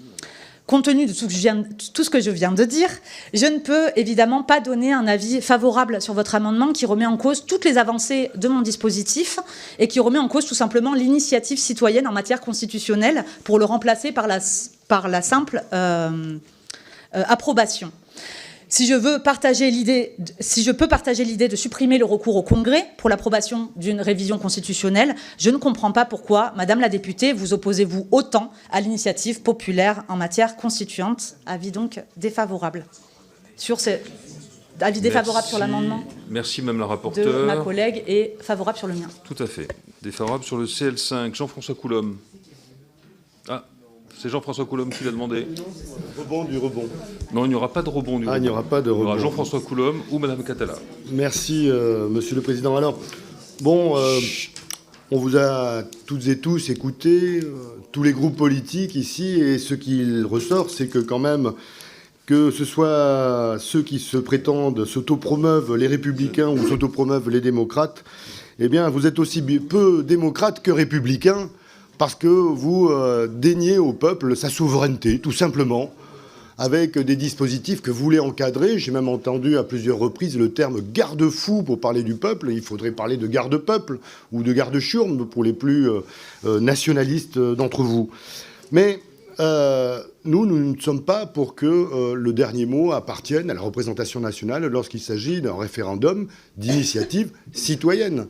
Déjà que le seuil existant pour le référendum d'initiative partagée est à 4 800 000 électeurs pour lancer un processus référendaire, Et qu'il y a quelques années, nous avions eu ce projet de privatisation d'ADP pour lequel notre mouvement, la France Insoumise, s'était massivement mobilisé sur les marchés pendant des week-ends et des week-ends pour arriver difficilement à collecter 1 million de signatures, eh bien, il nous semble absolument indispensable qu'il y ait un seuil qui ne dépende pas, qui ne soit pas à la main de gens aussi peu démocrates et républicains que vous l'êtes, de manière à ce que ce soit inscrit dans le marbre et que l'on puisse s'assurer qu'un dispositif ira jusqu'à son terme. Donc oui, la modification de l'article 89, puisque c'est le cœur du problème et ce qui vous anime tous, ce qui vous effraie tous, eh bien, doit avoir un seuil qui est identifié de manière à ce que les mobilisations populaires puissent connaître quel est le résultat qu'ils doivent obtenir pour que le référendum soit déclenché. Merci. Monsieur Martineau, vous souhaitiez vous exprimer. Oui, pour répondre aussi à mon collègue et suite à ce que j'entends sur cette notion de démocratie, et au contraire, nous sommes très fiers d'être démocrates et on est en droit de s'interroger quand même, parce que si on avait pris certaines décisions par le passé, y compris par exemple par référendum, je ne suis pas convaincu que la peine de mort aurait été abolie, je ne suis pas convaincu que le droit à l'IVG aurait été voté, c'est à peu près sûr. Et si demain, je veux dire, on avait ce référendum, eh bien sur la loi fin de vie, on serait en droit, pareil, d'avoir des situations de blocage. Et qui doit avoir le dernier mot? C'est une vraie question. Je vous remercie. Alors, il y a plusieurs demandes de prise de parole. Doucement. Non, mais je ne conteste pas l'importance. Monsieur Pénat, puis Monsieur Molac, puis Monsieur Davy. Oui, merci, Monsieur le Président. Vous savez, moi, je suis très candide. Qu'est-ce que ça veut dire? Ça veut dire que j'entends des gens de la droite extrême ou de l'extrême droite à la droite dite modérée nous expliquer que le lien de confiance est rompu entre le citoyen et les élus, mais qu'il ne faut surtout rien changer. La caricature, c'est le RN, comme d'habitude, qui fait semblant d'être novateur en quelque matière que ce soit et qui est le contraire, pas le conservatisme, madame, la réaction la plus absolue. Donc, nous avons des gens qui nous expliquent que la situation va mal, mais qu'il ne faut rien changer. Qu'est-ce que c'est que cette main tremblante qui ne pourrait pas changer la Constitution? Mais d'où vous sortez cette plaisanterie? Combien de fois la Constitution a déjà été réformée dans notre pays? Parfois, peut-être pas pour le mieux, selon les cas. Plusieurs fois, n'est-ce pas? Donc la Constitution, c'est peut-être un texte sacré aux États-Unis, encore qu'avec M. Trump, ça ne le soit sans doute plus. Chez nous, ce n'est pas un texte sacré. Ce n'est pas un texte sacré. C'est un texte qui évolue et s'articule avec la démocratie elle-même. Donc je suis extrêmement surpris. La deuxième chose que je veux dire, et je vais arrêter, la deuxième chose que je veux dire, c'est que on voit aujourd'hui au niveau national les difficultés que nous avons à dégager une parole politique claire parce qu'il n'y aurait plus de majorité, notamment au Parlement. C'est vrai que le citoyen, lui, découvre la procédure parlementaire et d'une certaine manière découvre une procédure démocratique qui lui est étrangère. Encore un argument supplémentaire pour qu'en amont, on travaille un certain nombre de textes par voie délibérative pour que le corps social puisse s'approprier un certain nombre de questions. Je vous rappelle donc, que le temps de parole oui à l'initiative. Non. Monsieur Molac. Oui, merci Monsieur le Président. Non, juste pour dire quand même que le référendum, ce n'est pas forcément une arme de démocratie. Si ce n'est pas encadré, s'il n'y a pas de respect des institutions, il n'y a pas de démocratie. Et si on regarde notre histoire, avec un grand démocrate qui s'appelait Napoléon, le plébiscite, donc le référendum, existait. Et il y avait d'ailleurs une caricature où on montrait un maire et 2 de ses administrés, et le maire qui était nommé par le pouvoir à cette époque-là, eh bien, monsieur le maire, qu'est-ce que c'est qu'un bibicite? C'est un mot latin qui veut dire oui. Donc ne nous y trompons pas, un référendum mal fagoté, ce n'est pas un instrument de démocratie. Ça, c'est vrai. Monsieur Dalli, pardon. Donc, merci, Monsieur le Président. Quelques éléments de réponse et de discussion. D'abord, est-ce que le RIC affaiblit le pouvoir des parlementaires et le pouvoir de la démocratie représentative? Non. On a auditionné des sociologues et des juristes qui sont partis de l'analyse de ce qui se passe en Suisse et qui nous ont bien démontré que l'existence d'un RIC suspensif, notamment en Suisse, n'affaiblit pas du tout la démocratie représentative. C'est-à-dire les parlementaires suisses ont beaucoup plus de confiance des citoyens, la confiance des citoyens, que les parlementaires français. Et par ailleurs, du coup, ils légifèrent avec beaucoup plus de prudence et une culture du compromis qui est beaucoup plus forte parce qu'ils savent qu'ils peuvent être soumis à un RIC suspensif après. Donc ça renforce en réalité la démocratie représentative et en réalité, plus de pouvoir aux citoyens par le biais directement du RIC citoyen permet aussi de renforcer la confiance dans la démocratie représentative. Deuxième chose, est-ce que le RIC, il y a un danger plébiscite?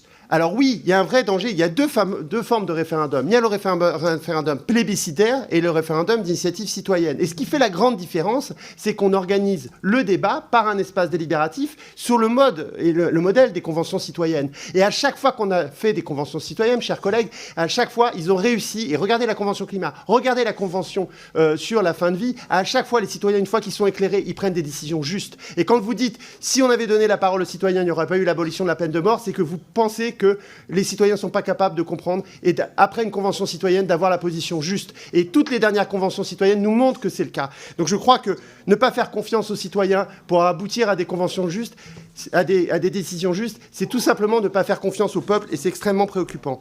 Et enfin, sur la question des seuils, en ce qui concerne notre groupe, on votera favorablement la proposition du groupe Insoumis parce qu'effectivement, la question des seuils est centrale et que, évidemment, on peut remettre ça à la loi organique, mais c'est pas mal, dès la proposition de loi constituante, d'avoir un seuil pour dire que oui, nous voulons que ces RIC aient lieu et que ce soit un dispositif qui soit réellement opérant. Merci. Il me semble par conséquent que la commission des lois est suffisamment éclairée pour donc passer au vote. Nous en venons au vote sur l'article CL5 qui a reçu un avis défavorable de Madame la rapporteure. Je vous demande de lever distinctement vos mains à l'appel du vote. Qui est pour le CL5? Qui est contre? Il est rejeté. Nous en venons au CL10 de Madame la rapporteure. Qui est pour le CL10?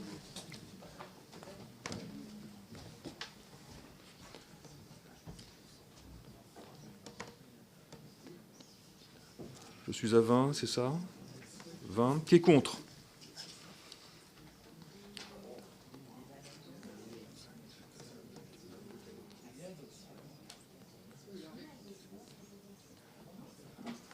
Alors, moi je vois 20.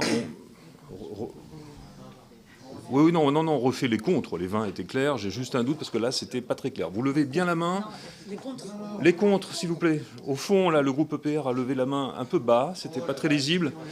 1, 2, 3, 4, 5, 6, 7, 8, 9, 10, 11, 12, 13, 14, 15, 16, 17, 18, 19, 20. Nous sommes à égalité. Donc ça ne passe pas. Nous en venons à l'amendement CL1. Qui le présente? Madame Catala. Merci, Monsieur le Président. Alors, il s'agit d'un amendement pour instaurer un seuil et pour supprimer le filtre du Conseil constitutionnel. Je rappelle qu'en 1962, suite à une saisine du président du Sénat, Gaston Monnerville, le Conseil constitutionnel s'est déclaré incompétent pour examiner la constitutionnalité des lois adoptées par référendum, puisque l'article 61 est là pour permettre aux parlementaires de saisir le Conseil constitutionnel, et depuis, avec la révision 2008, par QPC, aux citoyens de saisir le Conseil constitutionnel par QPC pour vérifier la conformité d'une loi à la Constitution, mais le pouvoir constituant doit rester entre les mains du peuple, et il n'est donc pas question que le Conseil constitutionnel fasse un quelconque filtre.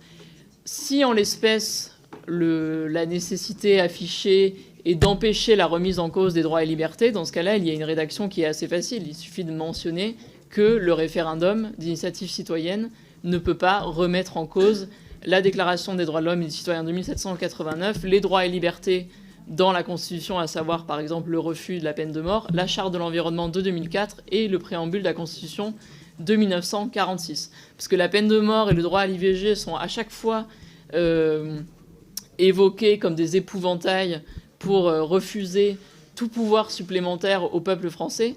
Mais dans tous les RIC, lorsque le RIC existe dans des pays étrangers, jamais un seul RIC n'a été organisé pour mettre en place une régression des droits et libertés. Et ce ne sont pas celles et ceux qui n'ont plus rien de démocrate, c'est-à-dire qui ont piétiné les gens sur la réforme des retraites, qui ont piétiné les gens sur la loi du plomb jusqu'à ce qu'elle soit examinée par le Conseil constitutionnel et censurée, qui ont piétiné les gilets jaunes, qui ont piétiné toutes les manifestations sur les violences policières et toutes les revendications qui sont à l'œuvre depuis 9 ans, qui vont nous donner des leçons de démocratie.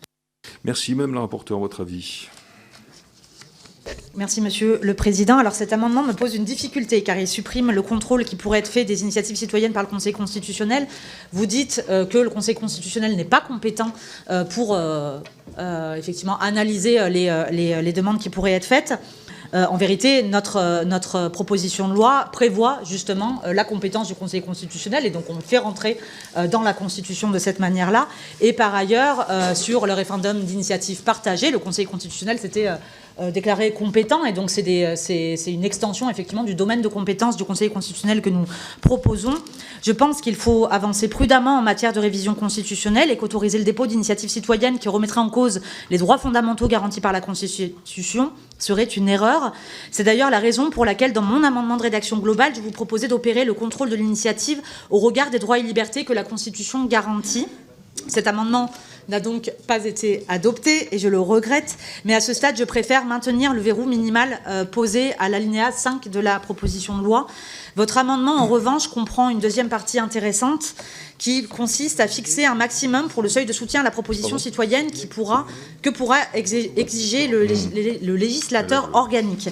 Je rappelle que j'ai souhaité que ce seuil soit fixé par la loi organique sur laquelle je travaille et qui prendra en compte les débats que nous avons ce matin en commission. Nous avons fait le choix de recourir à une loi organique afin de garantir une plus grande flexibilité. Pour autant, votre amendement, mais effectivement, cette proposition n'est pas inintéressante, la deuxième partie notamment, mais votre amendement n'étant pas scindé, je suis obligée d'y opposer un avis défavorable. Je serais cependant bien plus à l'écoute de la deuxième partie de votre amendement s'il était redéposé en séance. Merci. Donc, avis défavorable, Monsieur Coulombe. Vous avez demandé la parole. Merci, Monsieur le Président.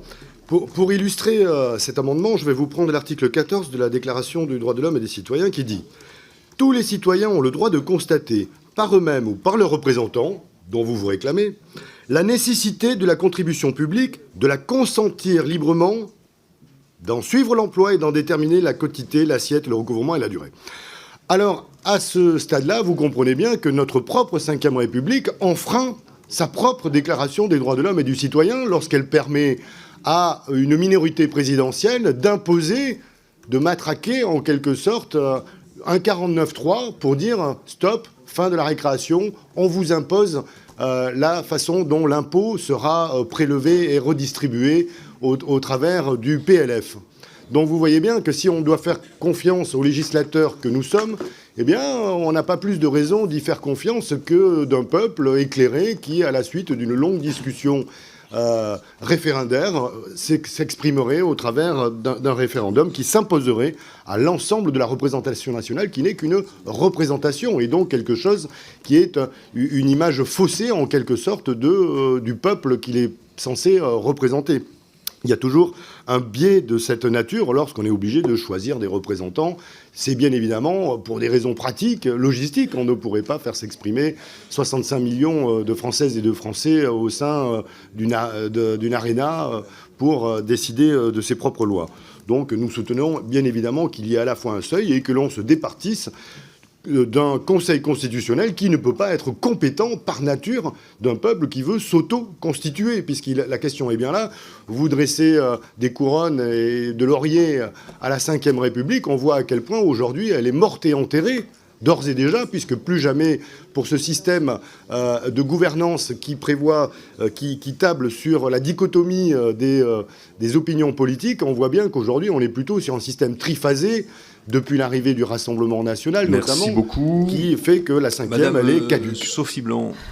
Oui, Merci, Monsieur le Président. C'est un amendement qui accentue les dérives dont on a déjà parlé, en abaissant fortement le seuil de déclenchement des procédures tout en supprimant toute forme de contrôle institutionnel préalable.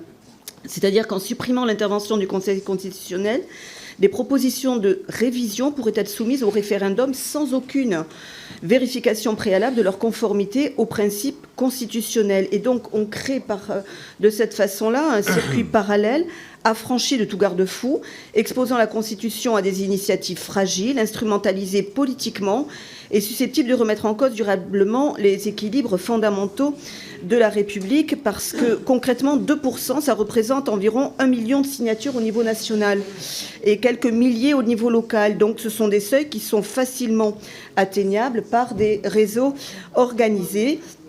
C'est un niveau qui ne constitue pas un filtre fort et qui favorise les déclenchements fréquents, au risque d'installer une pression permanente sur les institutions. C'est la raison pour laquelle on votera contre cet amendement. Merci. Madame la rapporteure, vous souhaitez vous exprimer une nouvelle fois ou nous passons au vote? Peut-être préciser tout de même que dans la proposition, il y a une proposition de quorum. C'est pour apaiser un petit peu ce qui vient d'être dit. Il y a tout de même un quorum approbatif à 35% d'avis favorables des inscrits. Donc c'est quand même un seuil qui est de toute façon un peu limitatif par rapport à la proposition, enfin un peu beaucoup, mais qui est tout de même limitatif par rapport à la proposition du seuil à 2% qui est proposé par nos collègues ici, même si je suis tout de même défavorable à cet amendement, je le répète, du fait de la première partie sur laquelle je ne suis pas d'accord. Merci. Je mets au voie ce CL1 avec avis défavorable de Mme la rapporteure. Qui est pour? Qui est contre? Il est rejeté.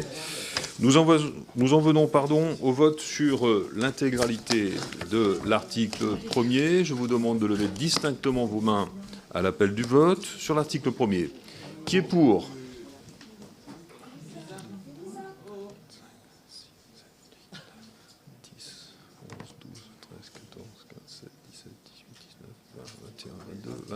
J'ai 23.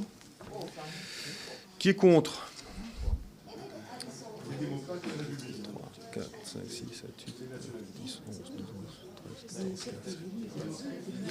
Il est donc adopté. Nous en venons, après l'article 1er, au CL6 présenté par Madame Sophie Blanc.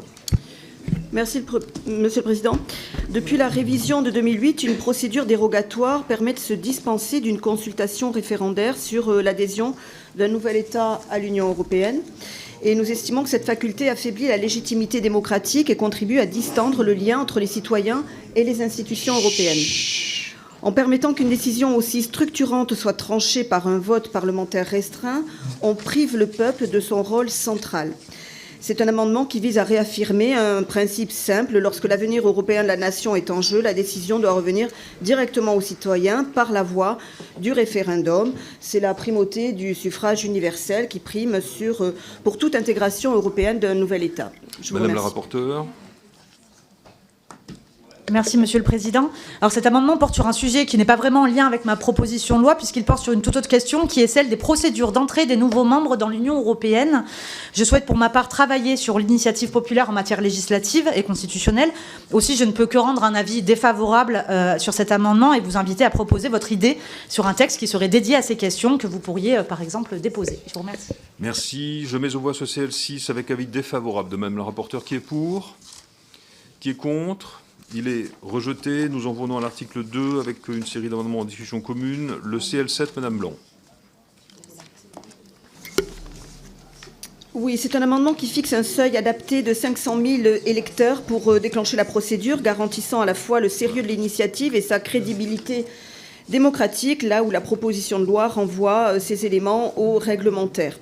Il prévoit également un avis du Conseil d'État destiné à améliorer juridiquement les propositions citoyennes afin d'en renforcer la qualité et la solidité. Cet amendement qui vise à instaurer un référendum législatif d'initiative populaire sécurisé et fondé sur un cadre clair et stabilisé. Je vous remercie. Merci. En discussion commune, toujours le CL9, Madame la rapporteure. Merci, Monsieur le Président. Cet amendement de rédaction globale de l'article 2 que je vous propose améliore la construction du dispositif instaurant un référendum d'initiative citoyenne législatif ainsi qu'un référendum d'initiative citoyenne permettant de suspendre l'abrogation d'une loi. Il s'agit ici encore d'une réforme majeure pour réconcilier les citoyens avec notre fonctionnement démocratique.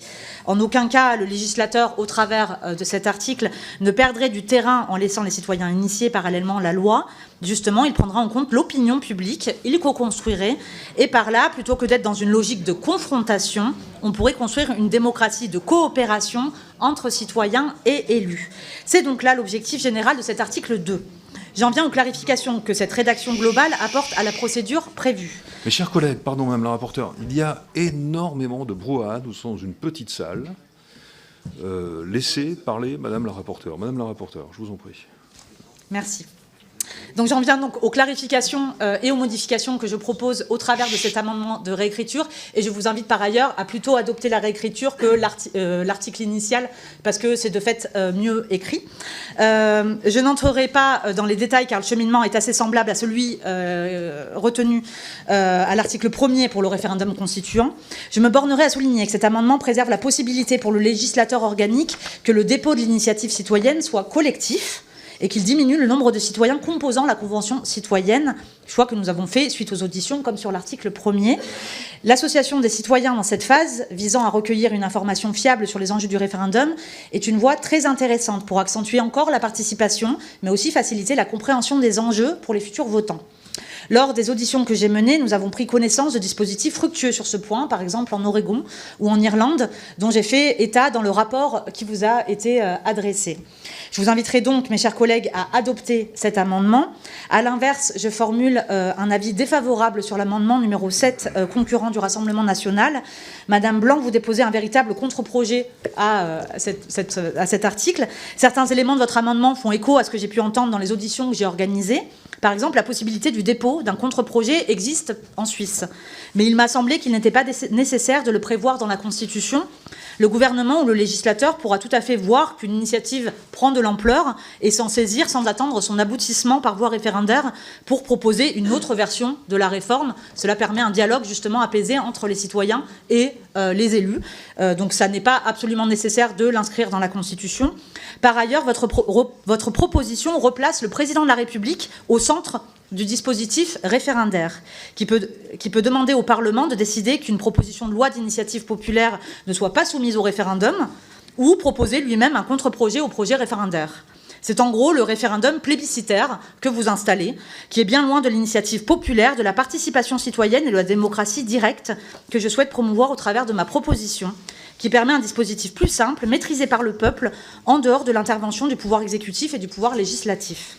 Dans le même esprit, votre amendement élude totalement la dimension participative de la proposition de loi au travers des conventions citoyennes.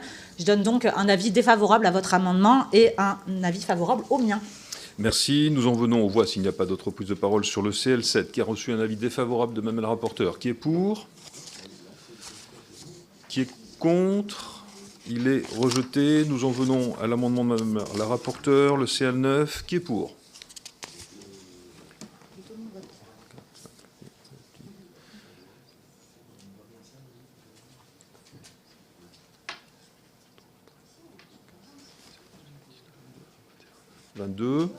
Qui est contre? Alors, Monsieur Bonnecarrère, vous levez la main, vous ne la levez pas, vous l'avez levée puis baissée, donc c'est l'un ou l'autre. Vous la maintenez levée?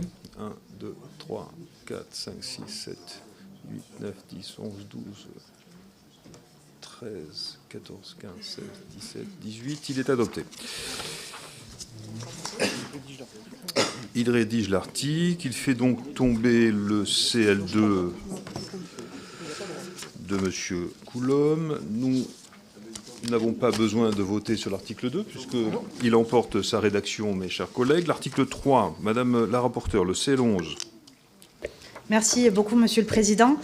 Cet amendement réécrit également l'article 3 de la proposition de loi afin d'en améliorer la clarté suite aux auditions. Il s'agit d'un dispositif important puisqu'il introduit au niveau local un référendum d'initiative citoyenne. À l'heure actuelle, il faut se rendre compte que la jurisprudence interdit aux élus locaux de se dessaisir volontairement de leur pouvoir de décision au profit de leurs concitoyens. Et que le seul dispositif qui existe aujourd'hui est l'article 72.1 de la Constitution, instituant une pétition locale qui dispose que 1/10 des électeurs électeurs d'une commune ou 1/20 des électeurs d'une région ou d'un département peuvent demander qu'un sujet soit débattu en conseil municipal. J'insiste sur le droit de demander et non pas d'obtenir, ce qui équivaut en gros à la reconnaissance de la simple liberté d'expression des concitoyens sur les dispositions locales. Donc voilà d'où nous partons dans la législation. Je suis persuadée que l'instauration d'une possibilité de RIC au niveau local sera de nature à favoriser l'appropriation de ces outils de démocratie directe par les citoyens sur des sujets qui sont au plus proches de leur quotidien. J'ai toutefois adapté légèrement le dispositif suite aux auditions conduites. L'organisation d'une convention citoyenne reste une simple faculté, laissée à l'appréciation de la collectivité territoriale, justement pour pouvoir s'adapter à chaque réalité, et notamment à des conditions budgétaires qui peuvent être parfois contraintes. Par ailleurs, cet amendement prévoit que la fixation du seuil de soutien nécessaire à la proposition de loi sera fixée non pas par la loi organique, mais par la collectivité territoriale elle-même.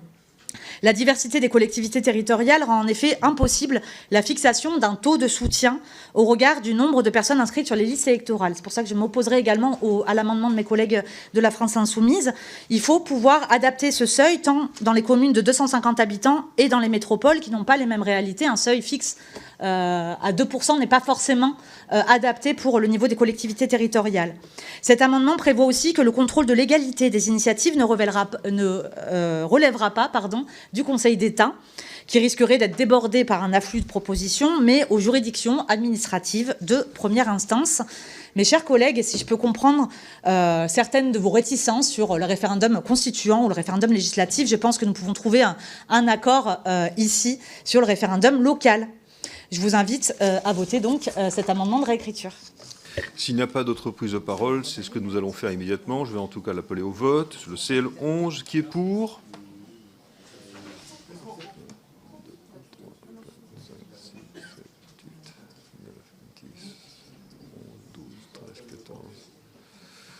16, 17, 18, 19, 20. 20, c'est ça ? 20 ou pas ? Vous me dites ? Oui, c'est ça ? Ok.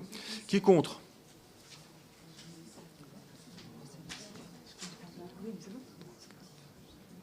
Il est adopté.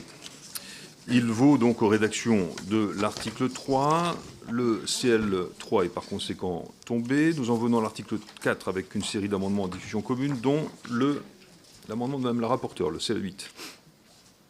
Merci. Là encore, cet amendement reformule un petit peu l'article 4 pour en améliorer la clarté. Sur le fond, il ne modifie pas mon souhait, qui est d'envoyer un signal fort pour que le législateur organique se saisisse de son office après l'adoption de cette révision constitutionnelle dans de brefs délais. Nous avons tous en mémoire le temps qu'il avait fallu au législateur organique pour mettre en œuvre l'instauration à l'article 11 du référendum d'initiative partagée. Cela ne doit pas se reproduire. Je vous invite donc à adopter cet amendement. Sur l'article, je ne sais pas si je me prononce déjà sur l'article qui va être... Alors, enfin, sur les autres amendements ou non, vous allez attendre que le tais. CL4 soit présenté par M. Coulombe ? Oui, bien évidemment, il faut forcer la main, en quelque sorte, du président, par exemple, qui n'a pas promulgué et qui n'a pas avalisé un certain nombre de lois qui, pourtant, ont été votées dans notre Assemblée. D'ailleurs, je crois que ça doit faire l'objet de la séance du 10 février, où on va évoquer l'ensemble des lois qui n'ont pas aujourd'hui d'effectivité dans le domaine public. Ben si, ça fait pas c'est du contrôle de l'application des lois. C'est le titre. Eh bien, des lois qui ne sont pas appliquées parce que, par exemple, il n'y a pas de décret d'application. Voilà. Donc, bien évidemment, nous serons pour toute mesure coercitive qui oblige à ce que cette loi entre en vigueur à partir du moment où elle aura été votée, parce que sinon, on va avoir le même biais que celui d'une loi organique qui prévoirait les détails du référendum et qui, selon la main entre lesquelles il se trouve, pourra être utilisé comme un outil dissuasif à ce que le peuple s'exprime librement. Madame la rapporteure. Oui, moi je comprends tout à fait l'état d'esprit qui anime notre collègue Coulombe, mais de fait on n'a pas de pouvoir de forcer effectivement la mise en œuvre d'une loi. Malheureusement, on peut donner notre intention et on peut effectivement poser un cap. On a d'autres outils effectivement en notre main qui sont ceux de la censure, etc. Mais pour autant, dans le texte de loi en tant que tel, on ne peut pas vraiment forcer son application. J'entends bien l'état d'esprit qui anime mon collègue et je le partage par ailleurs. Je crois que ce qui a été fait sur le référendum d'initiative partagée était irresponsable. parce que derrière, les citoyens sont dans l'attente, et je pense qu'on ne peut pas les rouler dans la farine, encore une fois. Mais je crois que ma rédaction est meilleure. Elle donne le signal, elle donne le cap, sans effectivement dépasser outre mesure nos prérogatives, en tout cas dans un texte de loi qui serait adopté. Donc, je suis défavorable à l'amendement de mon collègue Coulombe et favorable au mien. Très bien, je mets au voie le CL8 de Mme la rapporteure. Qui est pour? 3, 4, 5, 6, 7, 8, 9, 10. Ça va repartir sur l'écriture initiale. Bien, alors, c'est sympathique, on va devoir recommencer. 5, 6, 7, 8, 9, 10, 11, 12, 13, 14, 15, 16, 17, 18, 19, 20, 21, 22, c'est ça? Vous avez le même compte que moi? Avec Mme la rapporteure, c'est ça? Nous sommes à 22. Qui est contre? Qui est contre?